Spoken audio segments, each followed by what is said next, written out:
Yeah, we're live and now we're unmuted. Yes, live and now unmuted. All right. Hey, if you're here for the Star Trek first half season review, look down below for some timestamps. If you're not watching this live, that way you can skip over whatever bullshit we're going to talk about here. Hey, welcome. Yeah, and if you want to just hang out for a few minutes while Dave figures it out.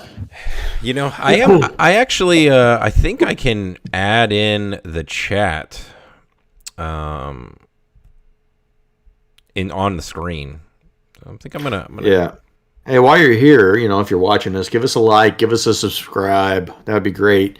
Dave's son over here not only has more subscriptions on his YouTube channel than on ours, but it's more than like double. It's almost triple. Yeah. The amount of subscriptions. So, hey, man, do us a favor. We can't get beat by a 13-year-old kid. He's 12. I'm sorry. That's even worse. I was trying to make it sound better. God damn it! I'm sure his YouTube channel is fantastic. Hey, and for anybody wondering, now that the football season's over, when we're going to do our follow-up pod, we're going to do our follow-up pod after the championship games are over. That way we can discuss Super Bowl preview. Correct. That way we can discuss what we got right and what we got wrong. We were so close to getting. I was thinking about it today. We were so close to getting so much right, and the fucking Raiders, Chargers fucked us. Hey, Josh, can you throw something else in the chat? I just want to test it out. I am testing out putting the chat actually on the so people watch back the if they watch back the clip, they can see the chat on the screen. All right, let's see.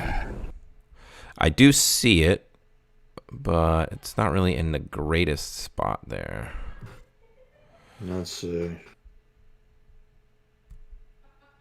Let's see. It's probably because the background isn't. Actually, let me do this.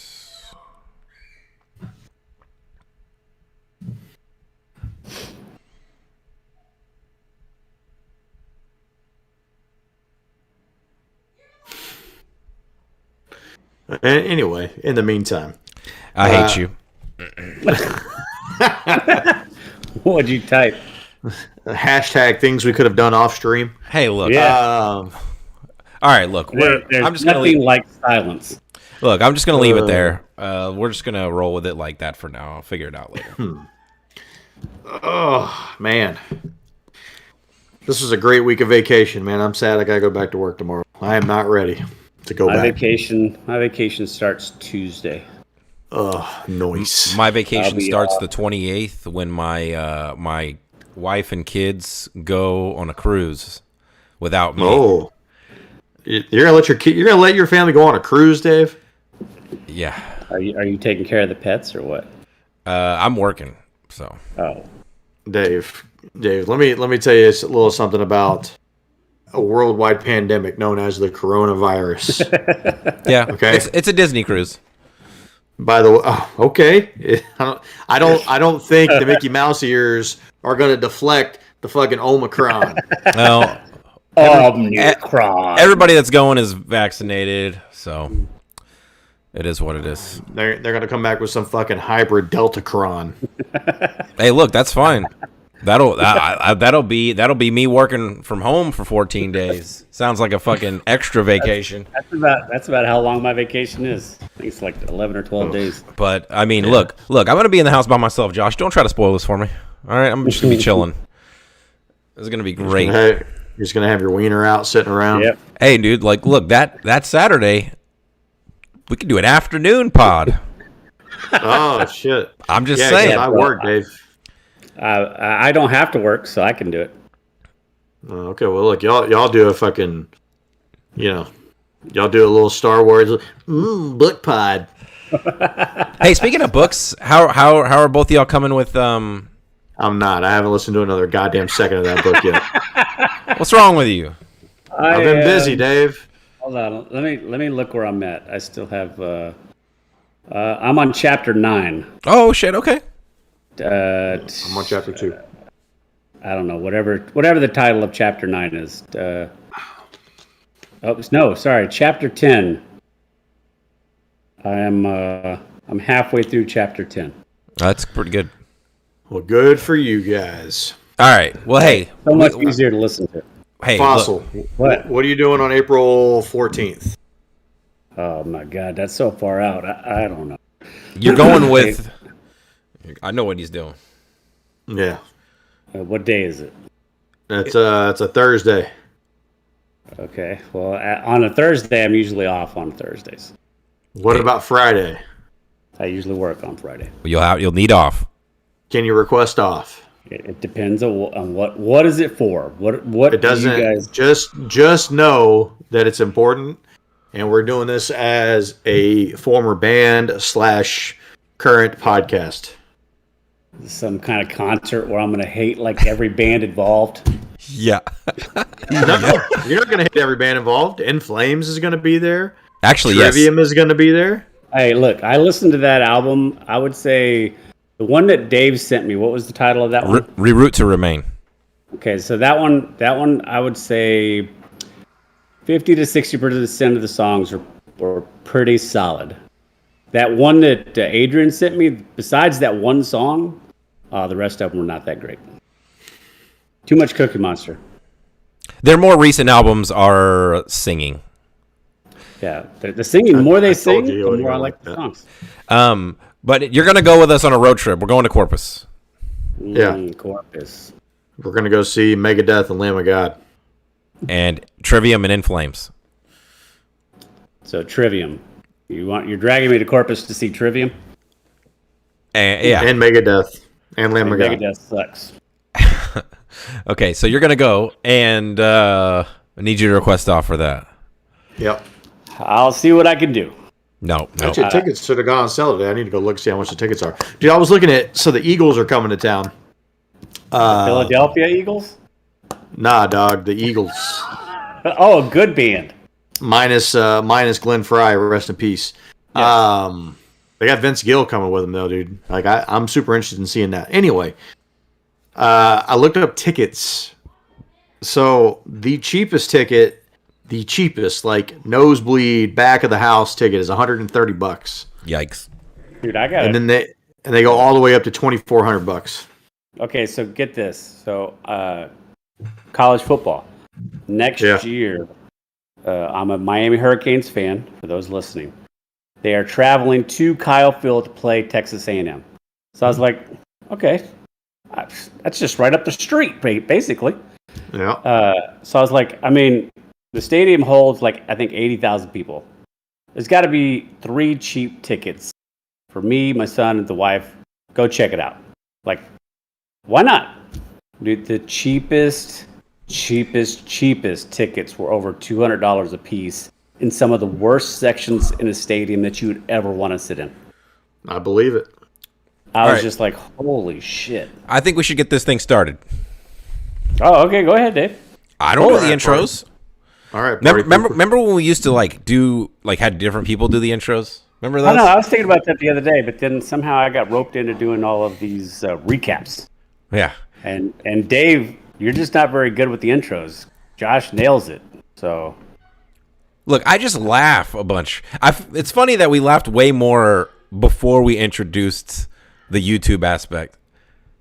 Dude, I remember sometimes those intros, like literally, we'd be crying. You know what I remember? Josh, tell me if you remember this. Podcast being put out on time. Do you remember that stuff? Yeah, we still have a podcast in the can right now that hasn't even dropped yet. Yeah, we do. I mean, no, we don't. I've already released both of them today. Oh, you put the other one out too. Good for you, man. Hey, there's nothing better for content than dropping 2 within like 30 minutes of each other. Hey, when we drop 2 more tomorrow, people are going to have options. Oh, my God. Hey, let's get this started. Star Trek. Dear We got God. 7 hours to Hey, cover. Josh, don't laugh during your intro, okay? Don't mess this up. Yeah. You've been waiting a year for Star Trek Discovery. Season 4. I voted not to do this. You should have voted harder. Pull it. Come on, man. Just pull it.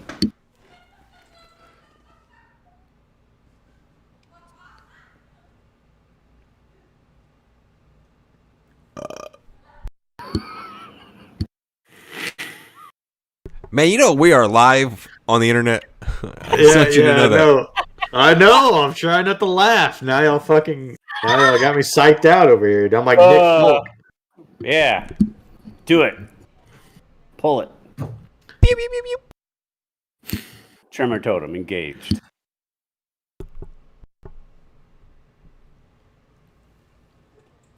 Hello, and welcome to Three Guys and a Mic presents Star Trek Discovery Season 4, presented by Paramount Plus. I'm your co-host, the Human Dart, along with Jason Tsunami. And David Disaster. We're back. Yes. Back in the captain's seat. Guys. Yeah, dude. Guys. We're flying. Beam me up. I am ready. Need more power, live long and prosper, fucking whatever. Yeah, make it so. Vulcan death grip. You know, all of the things. We up in here. Wow. It's been a while since we've been back in the Star Trek. Been a while. Yeah, it's been about a year. Yeah. This time last year we were trying to solve the burn. Yeah, man. That was Look, I just want to say this. I just want to say this halfway through. Now look, Disco can mess this up. But halfway through, I feel somewhat confident to say this is better than season 3. I think it's way better than season 3 for sure. Oh, I think it's infinitely better than season 3. Yeah, I think this is as good a time as any, man. I'm just gonna come out swinging right now. So, look, I got a problem.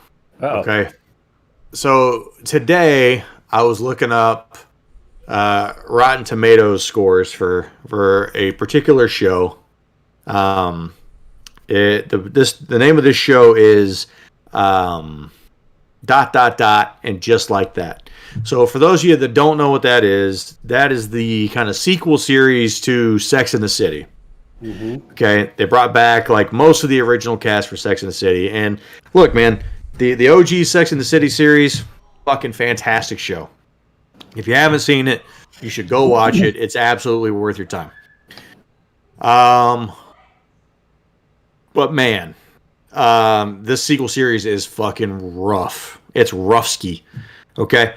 And it has actresses? What? Like a catcher's mitt? Kind of. No comment. Okay.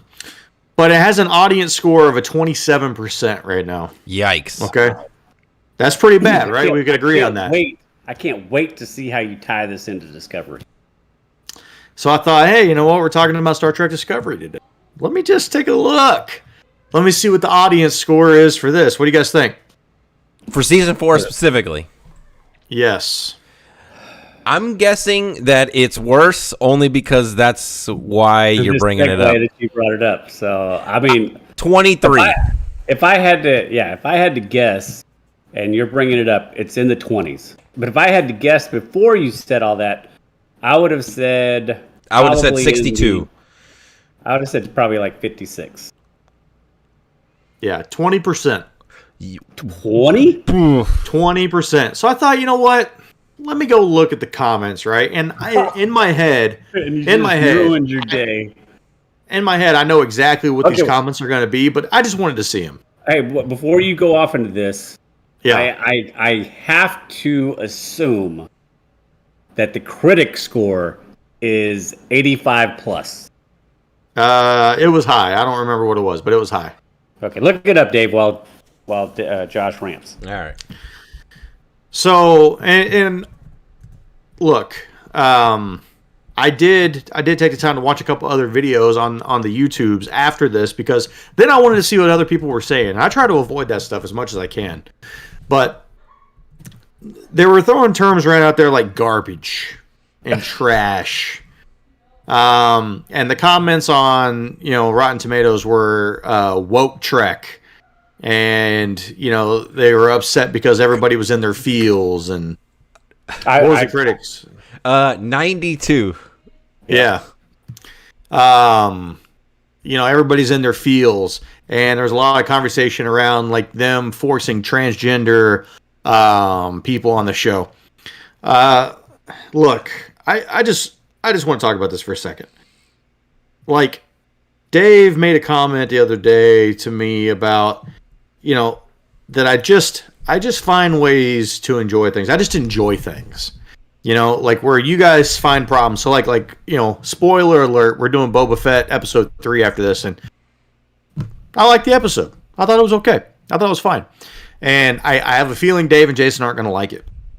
And so that comment has just kind of gotten me thinking about like Star Trek in general, where I think about these things that are going on in the show, like Gray and Adira, or like every person on here is going to see Dr. Culber as the ship's counselor, and we're seeing a lot of that, which we've always had ship's counselors like Deanna Troi, previously, but you didn't really see them interacting and having those conversations.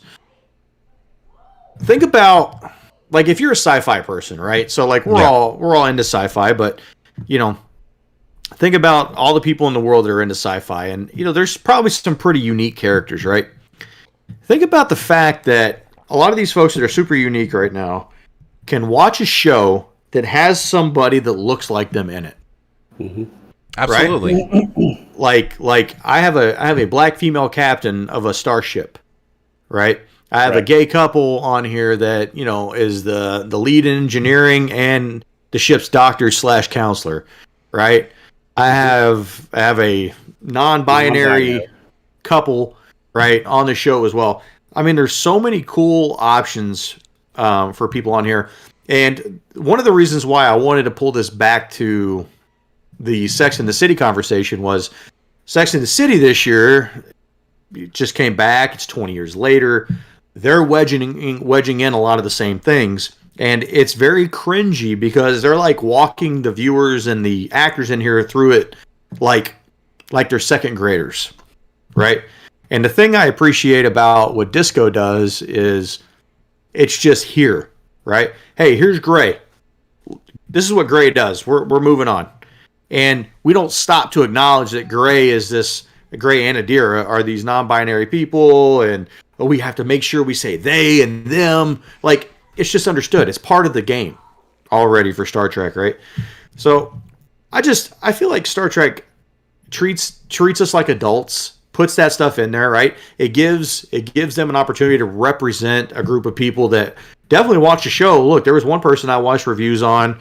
I can't remember their name. It was like Jamie Gender or something like that, where this person is transitioning from male to female. Super Star Trek fan. Had a lot of great points as well, but like this is somebody that's never been represented in the Star Trek universe, right? How cool is that for that person? Oh yeah. Correct. So just kind of going back to those comments, like find something you like in here, okay? Like there is plenty of Star Trek still going on in this show outside of the wokeness that, people are talking about, or outside of, the people talking about their feels. Like, dude, let me tell you about a day that I have at work right now where I have multiple employees that I'm having not only to manage performance, I'm having to manage mental wellness. Correct. And that's been something more and more over the last 4 and 5 years that I've had to fucking try to get better at doing, because that was not something we did, 20 years ago. No, it was not. I mean, it just wasn't. And now it's like, it's part of like the thing that I have to think about every single day. So, I mean, seeing this in the show, it very much mirrors what we're doing on a daily basis. Look, yeah, do I want to watch a TV show about that? I don't. I really don't. Does it bother me? No, I don't care. I'm going to take the time to find something in this show that I like. What were you going to say, Jason? I was going to say, the only thing that you brought up that a lot of these crybabies are going on about is the one thing that I do have in my issues, and that is that every single person needs the therapy from the doctor. But I understood where they were trying to go with it, because they want you to, sympathize and get to know that these are all like not robots, so to say. Yeah. And they all have problems. My issue in that was that it's hard to captivate an audience, in my opinion, if everybody on the show is trying to garner sympathy because me and Dave actually talked about this, because even the ship needed therapy. But yeah, that the ship needing therapy was like the one thing that I thought was. Well, there's nothing inherently wrong with it, but it was a little bit like, okay, like. And when we were talking about it, my take on it was like wrestling. When you have wrestling, you create characters within the wrestling universe or whatever. Well, you have a certain amount of characters that you want to have sympathy for.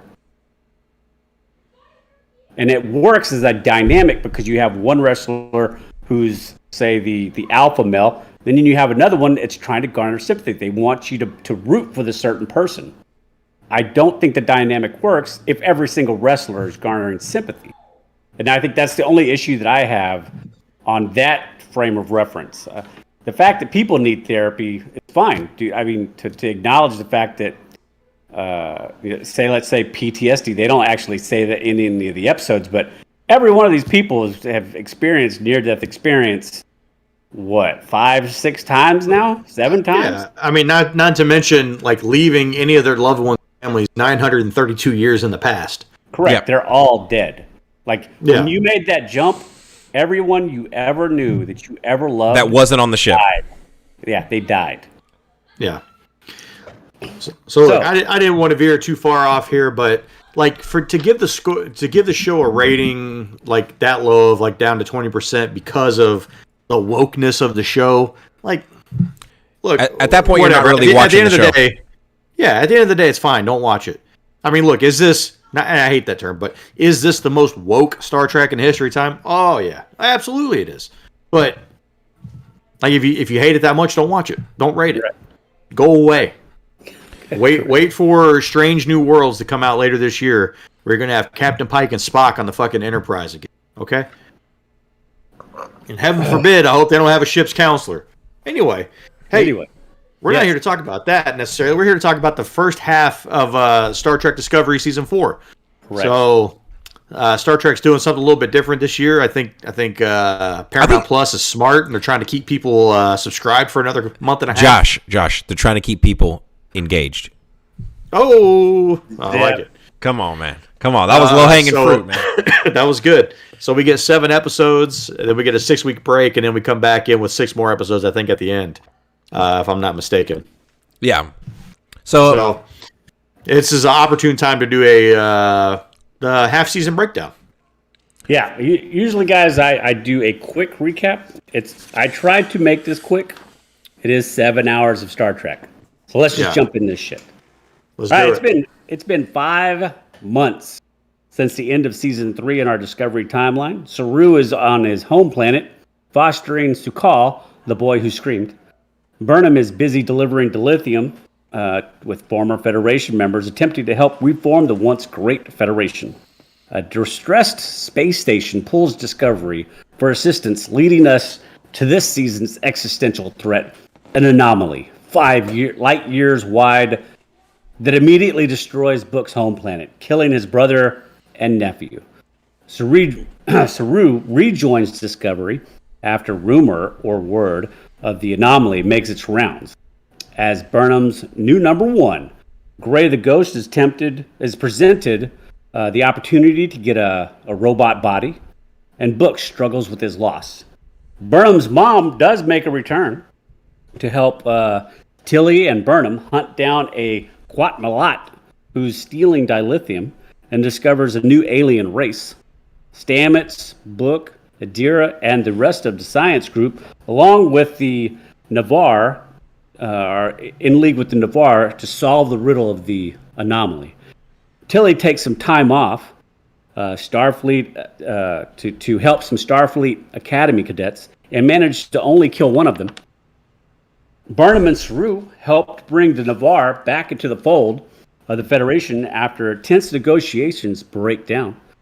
We wrap up the first half of the season with the anomaly warping across the galaxy, leading many to believe that this is not a natural phenomenon, and sending Discovery on a race to evacuate a band of stranded mining colonists, including prisoners, proving every life is important.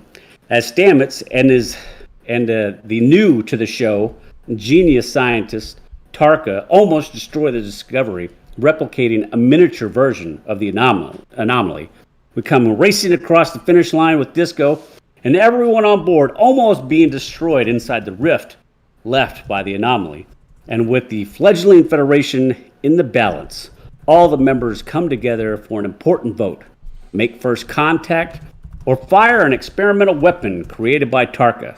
When the vote is contact, Book and Tarka speed off in a pocket-sized spore drive to destroy the DMA on their own. Fossil, that was good stuff, man. I appreciate it, man. It took me a while. That was good. I think that was very descriptive of everything that happened, and I think it's a great recap. If I hadn't seen the shows, I know exactly what's going on. Thank you. I appreciate it. Look, so let's just do this right off the top here. There was definitely some filler episodes. Yes. In the show, and it's just like it reminds me of The Witcher a little bit. Now, this is a little less egregious because The Witcher only had 8 episodes. And this one's going to have a story to tell that it never got around to. Yeah. This one's got 13 episodes, but there was, look, the whole Kuat Malat episode, the episode was fine, whatever, but it did unless we're going to see that new race of aliens a little bit later on down the line here, that episode was worthless. Yeah. Yeah.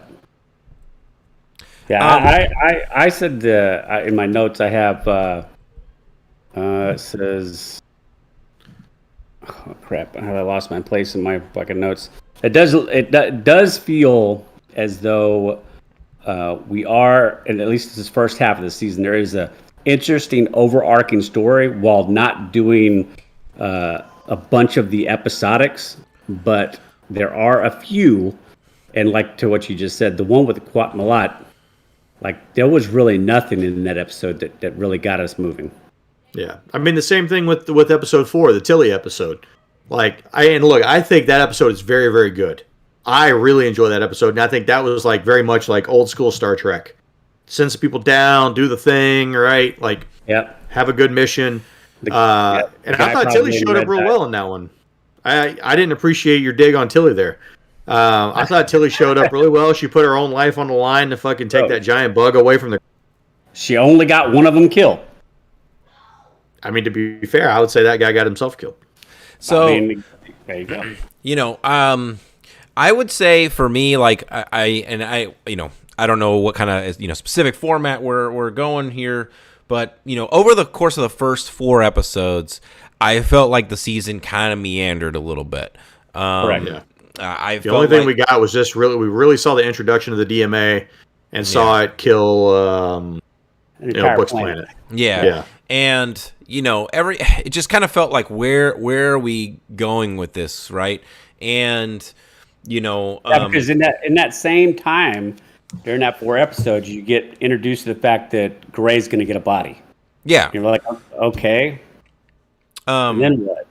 Yeah, which I'm fine with. And I just it's as far as Tilly's concerned, I used to be a huge Tilly fan. We all were. I felt like they kind of haven't over the course of the last couple seasons. I don't think they've really known what they wanted to do with her character so much. At least that is the impression I get. Now I've heard rumors that this kind of getting her off of the Discovery and into the Academy is going to spawn a spin-off show where she is a teacher in this academy, and we're going to get episodes we're going to get a show kind of dedicated to that, is what I've read. That is the rumor mill. Now the actress herself, I guess spoiler potential, has said that you haven't seen the last of Tilly in this season. So now, what does that mean exactly? Obviously, that's up. I think you see her. They have a whole minute-long preview of the next 6 episodes, and you see her pop up in that preview. So okay, I didn't. We know she's in there, but I think I think in an effort to like how do we eat this elephant. I think we really should focus on the last 3 episodes. I agree, because that's kind of when that's when business picks up, right? Yeah. Right. Do we want to do like a rundown of like, because we're going to get into these last 3 episodes? Do we want to just do like favorite characters, least favorite scenes? Oh yeah, I still have it all. Okay. I was just going to do my favorite scenes based off those 3 episodes. Go for it. Let's do it. I mean, the first one that comes to mind for me is I brought up episode 4 already as far as the Tilly one. I just love that episode, so that was one of my favorites. But starting in episode 5, it's just Tarka and Stamets kind of going back and forth and building their own version of the small DMA. Yep. And trying to test it. I thought that was just a fucking cool scene. This was. Tarka dude, like, what do we know about him? He's a little bit of a dick, but he's likable. He's a super genius. Yes. Yeah. Now, have we heard the name Tarka before? It sounds super familiar, but I don't know if it's just close to another name. Yeah, I was just thinking the same thing. Like, I kept thinking, like, I know this name. I don't know if it means anything in the Star Trek universe, or if it just sounds familiar. It maybe just sounds familiar. He brought up that he's working with Aurelio, which is the guy we met off of Osira's ship last year. The guy that couldn't walk. He was on the little flying thing. So they're working together. So we might have heard his name in passing somewhere down the line, but it's the first time we've seen him. Am I misremembering? But I thought he was, I don't want to say a captive, but he was part of that science group. I don't know what his circumstances were exactly, but I don't think they were exactly freedom-inducing. No, he was captive to the Emerald Chain. Correct. Okay. All right. Yeah. But look, that episode, I think that's the first time in the show that you get a really good idea of, okay, what is the DMA? Okay, now we're identifying that it's man-made, right? And so now that changes the game. Now, and that was a huge change for me in my enjoyment of the show, because at first they lead you to believe that this is some natural occurrence, and then I'm starting to think like, God damn it, it's another fucking burn. Like, why can't I just have conflict with another alien race? Why can't it be the fucking Federation versus the Klingons? Correct. Right? Or whatever. Yeah. But like, why can't it just be us versus them? Why has it got to be us versus goddamn nature every time? So that was a huge relief for me. Was, okay, this thing is man-made. Somebody made this thing. Now what do we do? So, yeah. And just seeing them reverse engineer that and almost blow up Discovery, that was cool. So one of my kind of favorite scene here is a kind of collection of scenes, but it's really the mid-season kind of cliffhanger, right? That we get where you kind of have that conversation with Book and with Tarka, and you kind of know, leading up to the end of episode 7, like, you can tell they kind of get each other, right? They understand each other. And I mean, I feel like this is definitely not a stretch, but Tarka seems like he's absolutely bad news. I'm not the only one that thinks that, right? This guy's the bad guy, in my opinion. Like, in the end, he's going to do whatever it takes, I think, to get what he wants, and I don't think that's going to be in like the savior way. So, yeah, but is that like, you think he's going to be the bad guy, or do you think he's going to Star-Lord this shit and be like, he's supposed to be the good guy, but he kind of fucks up the plan on Thanos? I don't know. Maybe. I think we should wait. We should shelve that until we get into issues and predictions. But I do have some thoughts. I do like the kind of switcheroo where they're given this whole speech, to determine what the course of action they take, and Book gives this heartfelt speech. Yeah, that was my other favorite scene that I had. I sorry to keep cutting you off here, Dave, but that was one of my other favorite scenes. Was just the whole conversation they had with the whole collective of the Federation. That was cool. Yeah, I like that. And then and then then you get the swerve that Book and Tarka, they're just gonna fucking go. They don't give a fuck what the what was decided, and Tarka retrofits Book's ship with like a mini spore drive, and they jump straight into the DMA, presumably, right? That shit worked like a fucking charm. I mean, they jumped somewhere near the DMA, or didn't they have to jump within it? Well, there was pockets, I think is what they said. Yeah, they're trying to jump to basically the edge of the galaxy. Because theoretically, whoever's created this thing is outside of our universe. Yeah. So I really, really and truly, I think the last episode of these 7 was, for me, the pure highlight. And obviously, I think that's by design, right? You want to have your biggest cliffhangers and stuff, and like the biggest meat of the story be at the end. But I think it worked to its favor. Yeah. Yeah, I do. I don't have an exactly favorite scene.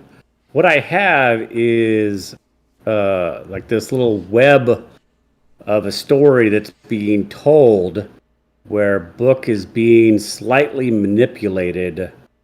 Yes, I agree. And all it takes is Tarka saying the right words, because there's things across this whole season, if you pay attention, that puts these little kernels of doubt in Book's mind, whether it's doubts of Burnham, doubts of the Federation, doubts about his own,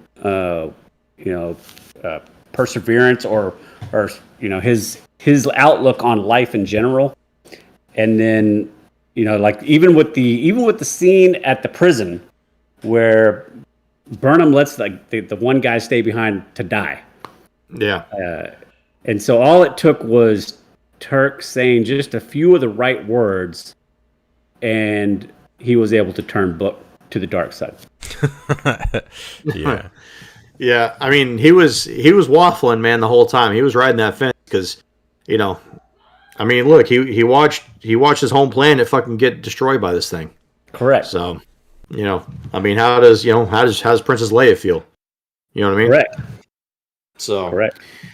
It's I think this is a good season for Book personally.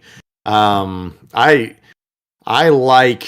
He's got a little bit of edge to him. Obviously, he's upset about his planet. Babies come from storks.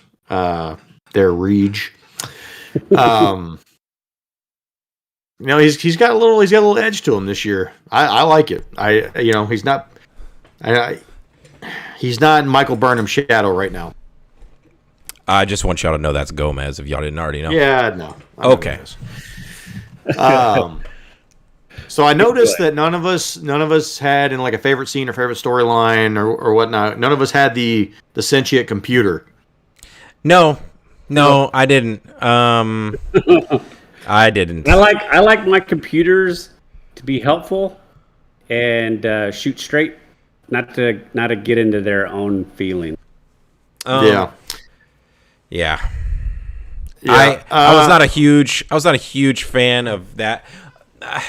I mean, it's look to I think summarize where David's going to go. Can you believe it? Yes. They took a 100,000-year-old mind and they downloaded it and they downloaded it into the computer so they could save it. And then they jumped into the future basically to make sure that nobody could ever get to it.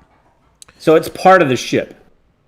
So it's not that far of a stretch to assume that whatever that was might have enough sentient parts to become active within the computer constructs of the ship.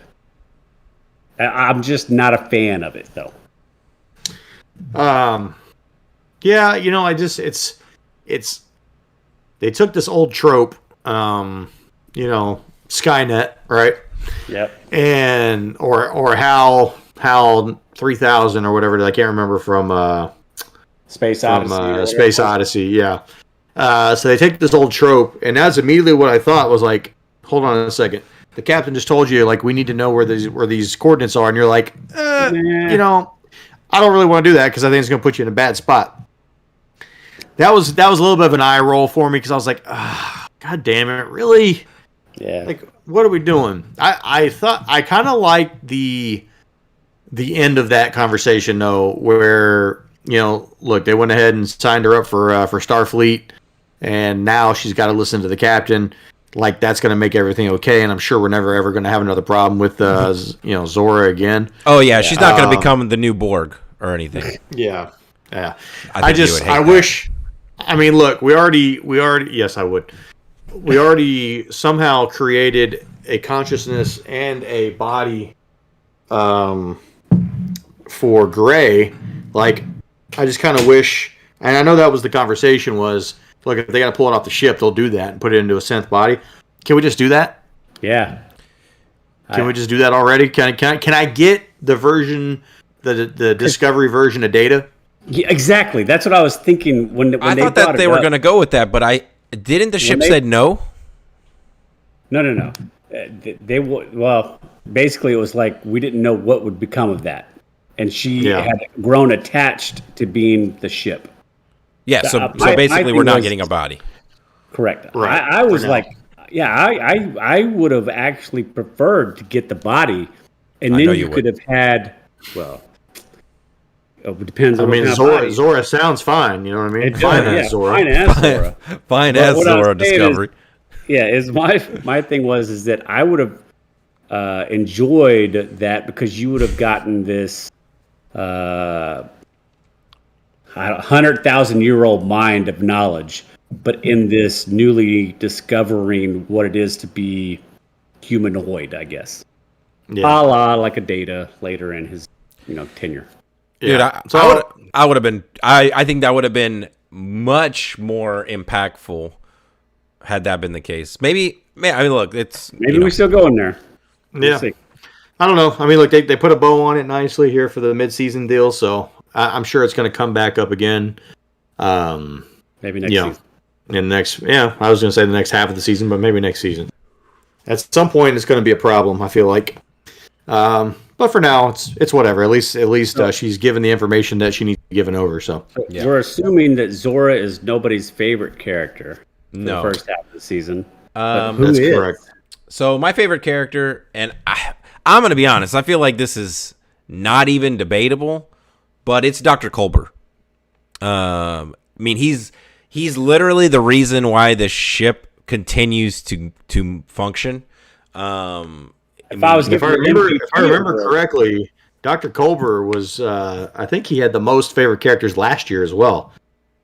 We were hiring Dr. Culber last year. And I think he's continuing his quest of like keeping these fucking people from like just giving up completely.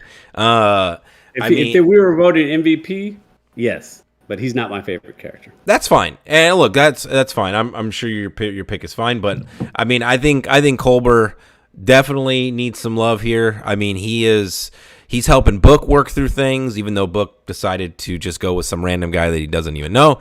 And he's not doing a very good job, apparently. No, I think we all really like the acting from the actor himself. Wilson Cruz, yes. I mean, look, I don't know, and I don't know that you can mention Culber without mentioning Stamets.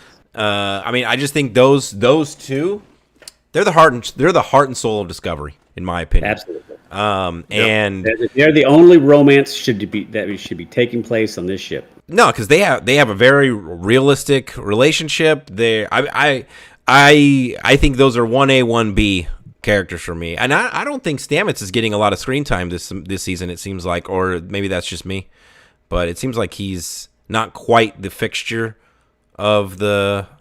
Yeah, now they got somebody else who could do the spore drive. And yeah, he just that's what I was gonna say. I think everybody understands the spore drive now, and it's no longer this. That's what drug Trekkies to the first season was like. Holy shit, this thing is like fucking cool. Now he's just back to being like the smartest guy on the ship and an engineer. But I don't know. I feel like, especially in the last few episodes, he's definitely been pretty prominent. Oh yeah. Because when with the whole experiments with Tarka and the DMA thing, yeah. But yeah, I had Culber. I had Culber as my honorable mention runner up in case somebody stole my main one. Look, man, the seasons change, but my favorite character doesn't change, and it's still Mr. Saru. Yeah, that's solid. He is much improved. This is a much better showing of Saru than season 3. Like if we had a most improved award, like he'd win it hands down. Yeah, I was totally anticipating having a whole season without Saru because I thought he'd be back on Kaminar with Sukal and doing the whole thing. And when he showed up in like episode 2, I was like, really? Like, not that I didn't want to see like Saru back, but I was just like, man, I don't know. That seems kind of odd. But boy, I tell you, like he's been Viagra to this show this year. He is keeping it stiff. I wish you would have said, "I'm the captain now." Yeah. But I like that they also gave him the Mr. Saru title, just to identify that he should have some like higher rank. I do have a question. It is a minor issue with this. How? Again, and I'm asking you, Josh, specifically because you're more in the know, maybe. But is it regular? Is it regulation to wait 5 months and still not have like appointed a number 1? Because he just comes back and he's like, "Hey, man, I know I took some time off, but I'd like to be your number 1." Well, isn't he still a captain? Technically, he's still a captain. Yeah. Yeah. For the that's other why ship. that's why they gave him the Mr. Saru title. Tilly was the number 1. She was the stand-in number 1 for during that time. Parts of last season. Yeah, I mean, she was the stand-in until Saru came back. Well, that's what I'm saying. I'm just like, I mean, after 5 months, maybe I just figure like if Tilly was the stand-in, like, what was holding Burnham back from just making her to the number 1? Anyway, that's just something I was thinking on the side. The show's got to go on. Yes, that was. I hate when that's the answer, but yes, you are absolutely correct. As far as my favorite character, I'm going with the new guy, Tarka.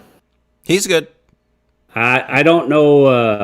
I think I just gravitate to the, I guess to the alphas because I also liked who was the other captain that was from the other universe that I liked. Captain who? Pike? No. Or Lorca. Oh no, you like Giorgio. Yes, Giorgio. I just like the strong alpha characters or whatever. And even though I do believe Tarka ultimately is going to be like a villain in this, in some respect, I like every time he's on the screen.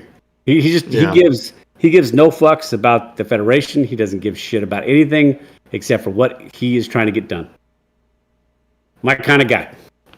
Fair enough. Yeah. What about least favorite characters? Oh, that's as easy. Gray.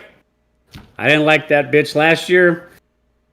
Don't like that bitch this year. And now that he's got a body, you get the fuck off my show. Look, at least Gray has been adding value this year. Like he was able to talk the computer down a little bit to help them identify that there were some issues on like deck 15, right? So look, at least he's added some value this year. But now he's leaving the ship to go be whatever it is. Whatever. Yeah, to go Guardian or something. Yeah. When he was looking at Adira and Adira was like, "You're gonna leave, dude." I got so happy. Look, well, I'm sure Gray's coming back at some point. My least favorite character. I mean, look. You going Burnham? I think I am, man. It's honestly it's between Burnham and Book, but I just think Burnham. You can't pick Book. No, I'm not picking Book. I'm going Burnham here. I really thought the show was going to somewhat get away from, Actually, I feel like it has a little bit. Her saving the world every single time. So I'm going to go twofold here. it's Burnham, but a big like part of that also is everyone else on the deck, on the flight deck, like everyone else on the flight deck, because they don't get any fucking time. Like no, like correct me if I'm wrong, Josh. You are the Star Trek guru, right? Next Generation. We knew who Geordi, Riker, Data, Deanna Troi, Worf. We knew all of them. They all had moments to shine. They all had moments where they took charge. You know, Picard, yes, Picard, everything ran through Picard. I'm not denying that. You know, Picard ultimately, he's the captain. He made the decisions. He made the decisions, right? But you'd have whole episodes where there'd be an away team. Picard would still be on the ship chilling, and it'd be two people from the flight deck, right? It'd be And Geordi, two other people that were going to die. Geordi and Sue and someone else, right? But like no one else on the bridge gets to shine. Hey, me and Dave talked about this, particularly in one episode. Well, I was going to bring it up with issues, but it probably makes sense to bring it up here, honestly. Yeah, because this is what we were talking about. Is they go down to evacuate an entire mining colony. Now, they send Reese. Yes, I couldn't tell you that guy's name, but I'm glad you knew it. But Book and the captain go to do the prison. Correct. So they're in charge of evacuating. I think it was 5 or 6 prisoners. I was going to say 7. Okay, this guy Reese, he evacuates the entire fucking colony. Over 1,000 and people. Not one second of that is shown. Not one. Yeah, and they get it because he didn't have to deactivate any fucking exploding beetles. It doesn't matter. My thing is they bring in, you know, they bring a little nugget of storyline with him that when he was a child, he was helped by Starfleet. He was in a hurricane or a tornado. Yeah, he was evacuated by Starfleet. So he wanted to go down there and be a part of it. Hey, look, that's a great storyline. You know what would have helped with that? Seeing him in action. Or you know for what? 5 seconds. Or maybe a quick 10 seconds. Maybe instead of him just saying that story, maybe you could have a moment where he's down there helping people. Maybe there's a little child. There's a little child, and he goes up to them, and then boom, it flashbacks to when he's a child and he's scared. He just tells the child that same story. Exactly. Even if you didn't want a flashback, you could just literally say, "Hey, are you scared? Don't worry. Don't be scared. Hey, let me tell you. When I was your age, I had to deal with the same thing. Blah blah blah blah blah." Tells the story, and it's like, holy shit! Now I love Lieutenant Reese. Now I'll remember this dude's fucking name, and I won't have to search IMDb for it, right? Every time I want to name his name, right? But like, that's just one person, right? There's at least 6 or 7 other people that are on that bridge that get absolutely no spotlight, no limelight, and you know, not everything has to be, you know, like the Next Generation or whatever. Like, you know, that show is a classic. But I don't know. I want more with the other crew members. That's all I'm saying. Right. Yeah. I don't think that's asking for too much. No, I don't think so. But this is Star Trek Burnham. That's true. That's true. You want to watch Star Trek Discovery. Yeah, I want to. Yeah, Star Trek Discovery, where we don't discover any new characters other than the 5 you already know. Yeah. But hey, look, at this pace, depending on what happens on the second half of the season, we're down 3 characters. So they're gonna have to push some of these other people to the forefront. Yeah. I sure hope so. Well, my least favorite character is Lieutenant Detmer. Another one of the crew members that gets no screen time. Yeah. No, it's not Detmer.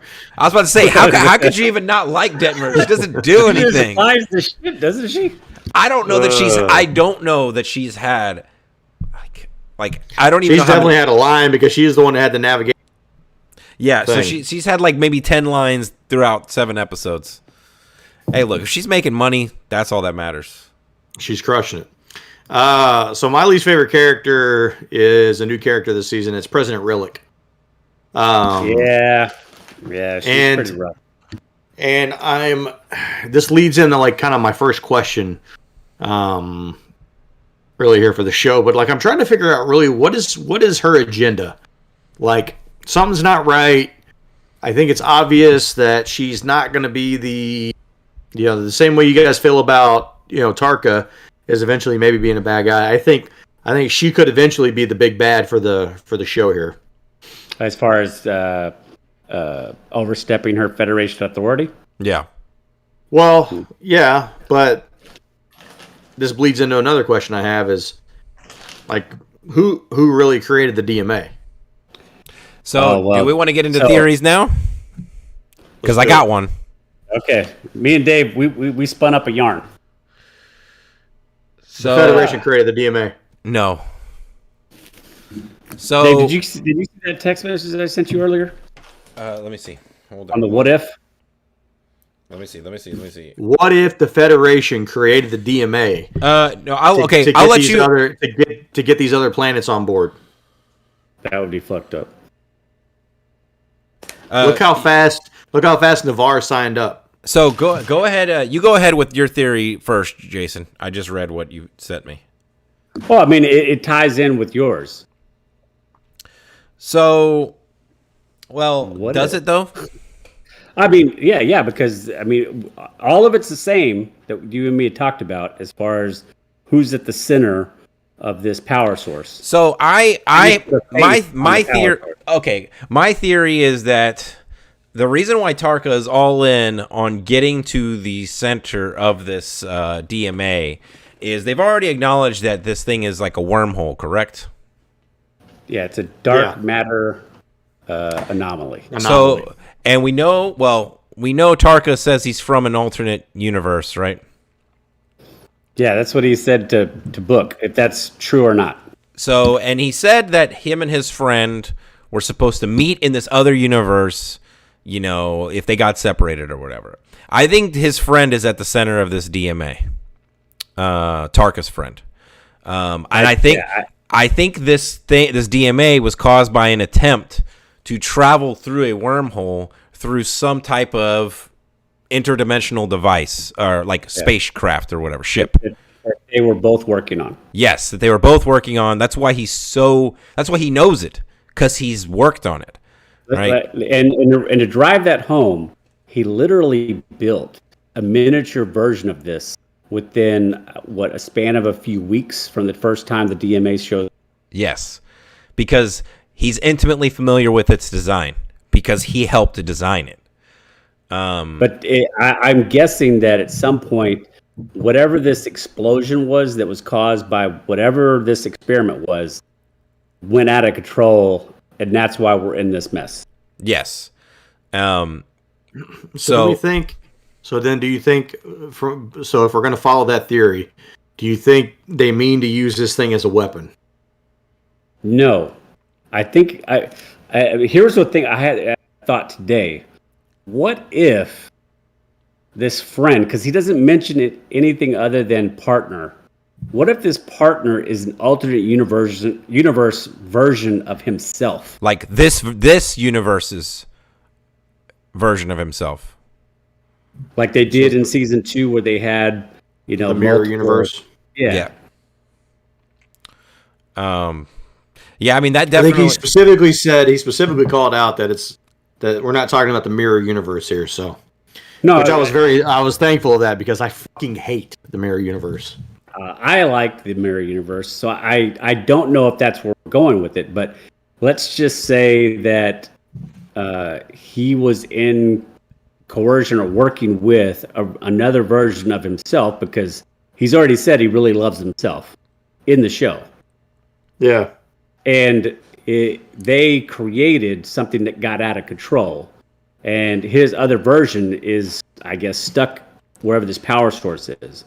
Hasn't he said the only person he trusts more than himself is, he said something about like I want to survive, so I'm not going to put myself in any danger. Yeah. Going with Jason's theory, what if he's actually talking about himself, not like the person standing there, but he's talking about himself. Like the guy on the other side of the BMA. Yeah. Yeah. Like Now, the problems with the DMA, and the one thing I don't like about the DMA being, like, I hope that over the course of this back half, that it does turn out to be an experiment in forces that probably should not have been fucked with, that created this explosion, almost like a big bang, because you could not create a machine that would create the size of what this is. To put it in perspective, they said that this thing was 5 light years wide. That is 29 trillion miles wide. So here's my only problem with your theory. I just don't want it to be anything mechanical. I can't take another accidental destruction of an entire fucking world. I can't do it.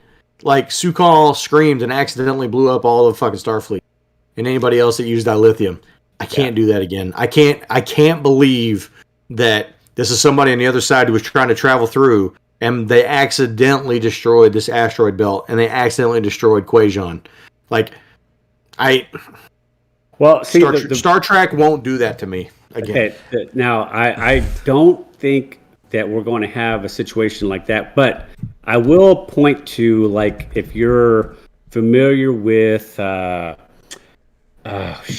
is the name of that super collider that they have, like, in the ground in, like, France or whatever, where they spin these atoms in this tube that's like miles wide, and what they're trying to find is they smash these particles together, and they're trying to find, like, the God particle. This is all real world shit. I'm not talking about Star Trek. Well, when they built this super collider, they actually thought, on the extreme side, that they could create, like, a black hole or something catastrophic that could end the fucking world. Now, that didn't happen, but what I'm saying is, if they were trying to create a wormhole and we're fucking around with shit like that, something like this could theoretically happen. I don't think this is like somebody's sonic scream or some kind of mind control. I think you could, just like they were creating the miniature version on Discovery that probably would have destroyed the Discovery if it had burst through the little force field that they had it in, but on a much larger scale. Jason, you seem to be a fan of super colliders. Maybe. That's good. Hey, Megadeth's 14th record, Super Collider. It's actually sold. their second best record. You should go check it out. It's really good. Yeah. Anyway, like I said, as far as, like, that was the theory or the prediction of where we're headed, because to your point, if this turns out to be something really stupid, it's going to derail this season. Just like last year. Last year's problems were the front half of the season wasn't all that, to me, it wasn't all that great. And then once we found out that a little boy screamed and blew up half the galaxy, like, it just went downhill. I can't imagine, to what you're saying, I can't imagine them doing this again. Yeah. Yeah, I mean, the only other thing I can think of, if the life form at the center of the DMA, if it's not trying to travel to somewhere, what if it's trying to pull something into it? Yeah. Now, I don't want to say that there's, like, an actual human being in the middle of this. Well, that's what I was saying. I'm thinking that might be like the center vortex or whatever you want to call it that actually shoots people in and out of the dimensions. So that might be like the other side. You just walk through it or fly through it, and now you're on the other side. I don't know. It's Look, but here's I what I hope. I hope that I hope that there actually legitimately is a species 10C, and I hope it's somebody that we've never actually interacted with. Because it'd just be cool to have a new species, and it'd be cool to have somebody to hate. Correct. Because I want this thing to be a weapon. I want them to be attacking the Federation. I want there to be a threat, conflict. Yeah, with a species, not with a singular entity. Correct. A species. I want Federation on whatever species 10C ends up being. It kind of reminds me back. Do either one of you guys watch Enterprise? No. I've only seen like 3 or 4 seasons of The Next Generation. So Star Trek Enterprise, for anyone who doesn't know, this is like the oldest, technically in the timeline, it's the oldest series. This was the first flight of the original Enterprise where they're actually shooting torpedoes out of this thing before they get photon torpedoes and phasers. Okay. So anyway, they introduce a new race of alien that attacks Earth called the Xindi. And they have really kind of just got that off the ground, and really, I thought they were really starting to like make some really good TV with Enterprise, and then they canceled it. But they introduced this new race called the Xindi, which was really cool. And I don't know, it would just be cool for Disco, if they can do it right, to introduce maybe this species that'll be like the main villain for the next couple of seasons. I would give my left leg for an actual an opponent. Mm-hmm. This is not Osira. Yeah, like I said, I am just kind of over the existential threat that destroy the galaxy. Give me somebody I can fight. Get us back into the spacecraft battles. Yeah. Anything. Yeah. I agree with that. Yeah. All right. Well, we have. Go ahead, David. No, I was just saying, like, to your point, Josh. Like, what if this thing is just opening up? Because they say it's what it looks like. It's consistent with a wormhole, right? So what if something is building to come through this, right? Like, what if at the end of whatever episode we get like an armada that comes through? That'd be cool. Yeah, and then next season, like maybe you get like a cliffhanger, like you get at the end of Wheel of Time this year, where you have that whole fleet of ships rolling up onto the shore. Right? Yeah. It's like maybe you get some interaction, you get some bad guy fight to satisfy the end of the season, but then you get this armada that comes through there, and that's what you're doing next season. You're dealing with the aftermath of that or something. I don't know. Something. Yeah. Like I said, I think we're all in agreement that we hope that more than just like a single entity or individual or something like that. I think so. Hey, look, I'm excited. Look, they've done a good job in the last 3 episodes because I'm excited for this thing to come back. It's February 10th, I think is the day it comes back. So Correct. I'm super excited to get back on the next episode. So the next time you hear us talk about Star Trek, it'll be 2.5, 3 months from now, because we gotta wait for all the seasons or all the series to finish now. So it'll be a little while before we come back. But that means if you have not watched the first half of Star Trek Discovery, You got time. and you got time. Because we didn't cover every minute of every show, so yeah, there's good stuff in there that we didn't talk about. So, in the meantime, hey, we'll be back here in a few minutes to talk about Boba Fett episode 3. But in the meantime, Take it easy, everybody. later.